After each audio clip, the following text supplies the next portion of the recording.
Form ભરવાની છેલ્લી તારીખ હતી ત્યારે એસઓજીના તમામ ઉચ્ચ અધિકારી, પીઆઈ અને એનો સ્ટાફ સરકારી હથિયાર, દંડા ને એ બધું લઈને જે રીતે લોકતંત્રને ખતમ કરવા આવ્યા હતા, ત્યાં ઉમેદવારો સાથે ઘર્ષણ કરી રહ્યા હતા, તેની સામે અમે ચૂંટણી પંચને ફરિયાદ કરી, પણ તેઓને આજે વાર. સુરતમાં સ્થાનિક સ્વરાજ્યની ચૂંટણીને લઈ કોંગ્રેસ દ્વારા સતત પોલીસ પર આક્ષેપો કરાઈ રહ્યા છે, તો ઉમેદવારોની સુરક્ષા અને લાલચથી બચાવવા ઉમેદવારો પર 2 કાર્યકરો નજર રાખવા બેસાડ્યા છે. હાલમાં કોંગ્રેસના 30 જેટલા ઉમેદવારોને રિસોર્ટમાં લઈ જવાયા હોવાનું ચર્ચાઈ રહ્યું છે.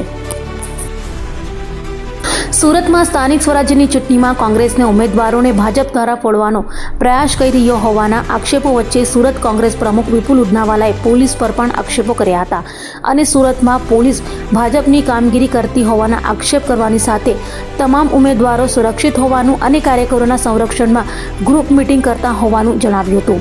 પોલીસ દ્વારા ફોન કરી ઉમેદવારોને ડરાવી રહ્યા હોવાનું પણ આક્ષેપ કર્યો હતો. 30 જેટલા ઉમેદવારોને સુરત નજીકની રિસોર્ટમાં લઈ જવાયા હોવાનું કહેવાય છે. લોકસભાની ચૂંટણીમાં કોંગ્રેસના ઉમેદવાર ફૂટી જતા ભાજપ બિનહરીફ ચૂંટાયું હોય, જેને લઈ ભૂતકાળમાંથી બોધપાઠ લેતા કોંગ્રેસે રણનીતિ બનાવી હતી.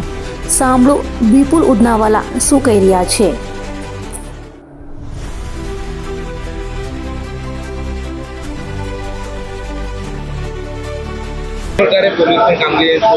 જે રીતે છેલ્લા 2-3 દિવસથી ફોર્મ ભરાયા ત્યારબાદ પોલીસ અમારા ઉમેદવારોને ફોન કરી રહી છે.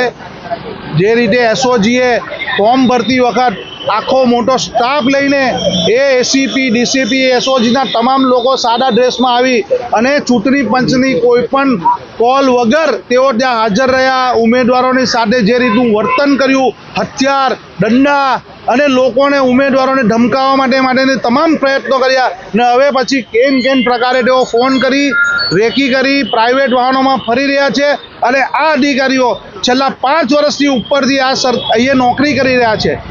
બીજા બધા અધિકારીઓની બદલી થઈ ગઈ, એ લોકોને આચારસંહિતાનો નિયમ પ્રમાણે એ લોકોની બદલી થઈ. આ લોકોની કેમ નથી થતી? કારણ કે આ સરકારી મશીનરી છે. સરકારી મશીનરી એટલે કે નેતાઓના ઈશારે ચાલતા અધિકારીઓ વિરોધ પક્ષના મતને દબાવવા માટે, કચડવા માટે, લોકતંત્રને ખતમ કરવા માટે આ પ્રવૃત્તિ કરી રહ્યા છે. તેની સામે કોંગ્રેસ પક્ષ પોતાની તમામ પ્રવૃત્તિ કરી રહી છે અને એ પ્રવૃત્તિના ભાગરૂપે અમે અમારા ઉમેદવાર, અમારા કાર્યકર્તાઓનું રક્ષણ કરી રહ્યા છે અને એ રક્ષણમાં અમે પ્રચાર પણ કરી રહ્યા છે.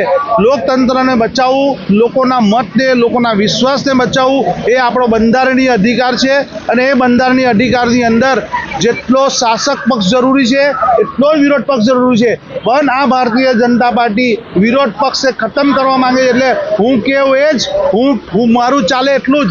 અમે ખોટું કરીએ તો કોઈ વિરોધ કરવાવાળો હોવો નહીં જોઈએ. હું ખોટું કરું, ભ્રષ્ટાચાર તો કોઈ પૂછવાવાળો નહીં હોવો જોઈએ.